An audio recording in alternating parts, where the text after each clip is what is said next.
Halo semuanya, sebelumnya izin memperkenalkan diri, saya Nurfenty Widianesi dengan NIM 2108709.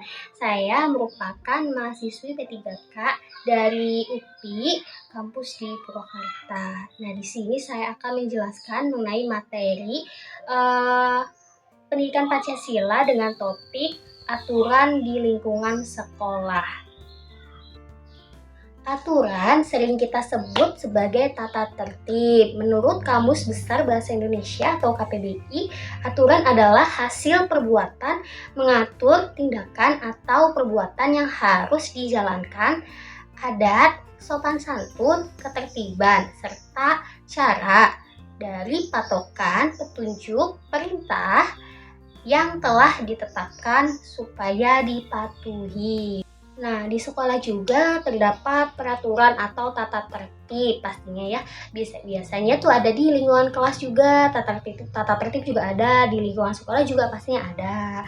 Nah, setiap sekolah pasti mempunyai aturan yang disebut tata tertib. Dalam tata tertib berisi aturan-aturan yang harus ditaati oleh warga sekolah. Nah, tata tertib ini bertujuan agar tercipta suasana yang tenang dan nyaman dalam belajar. Nah, tata tertib mengatur cara berpakaian, waktu masuk, waktu istirahat, waktu pulang, dan sebagainya. Nah, kalian pernah gak tahu tata tertib di sekolah? Nah, aturan apa saja sih yang ada di sekolah? Nah, biasanya ada aturan tertulis dan aturan tidak tertulis. Nah, sekarang kita masuk ke aturan tertulis di sekolah.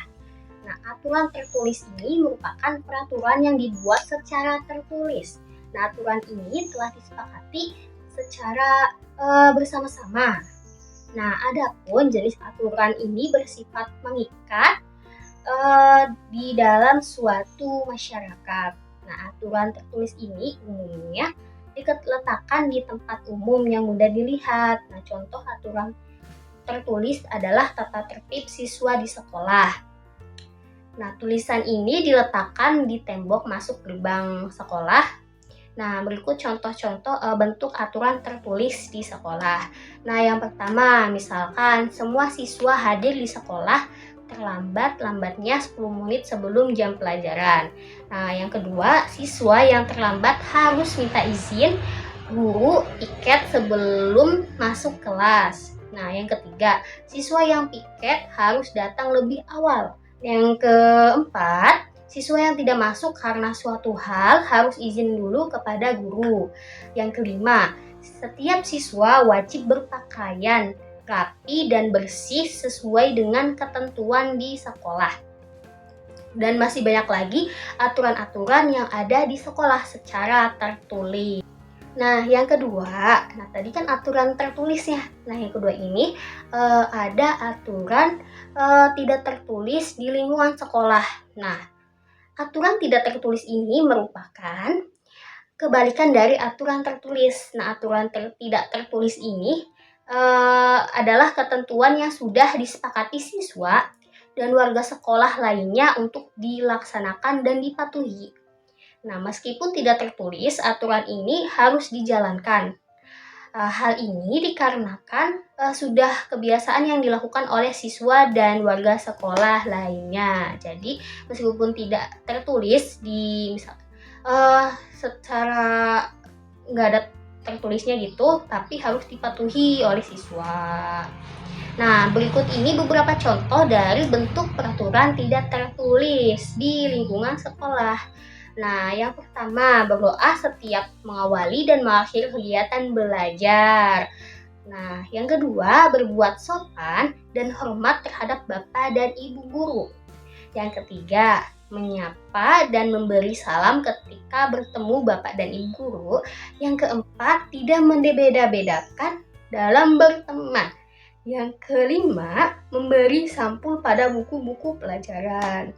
Nah, dan masih banyak lagi contoh-contoh dari aturan-aturan tidak tertulis di sekolah. Nah, pastinya hal ini ya meskipun tidak tertulis tapi sudah kita sepakati secara bersamaan bersama dengan warga sekolah lainnya. Contohnya ini berdoa setiap mengawali dan mengakhiri kegiatan belajar. Nah, pastinya kan sebelum memulai pembelajaran kalian berdoa dulu, dan ketika sudah selesai kalian sepakat untuk berdoa terlebih dahulu. Lalu berbuat sopan kepada guru adalah salah satu aturan tidak tertulis tapi dipatuhi oleh siswa seperti itu. Nah, itu saja materi mengenai aturan-aturan tidak tertulis dan tertulis di sekolah mata pelajaran pendidikan Pancasila.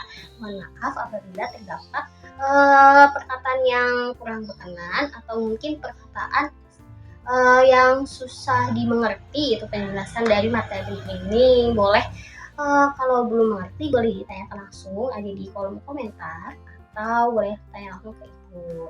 Terima kasih. Wassalamualaikum warahmatullahi wabarakatuh.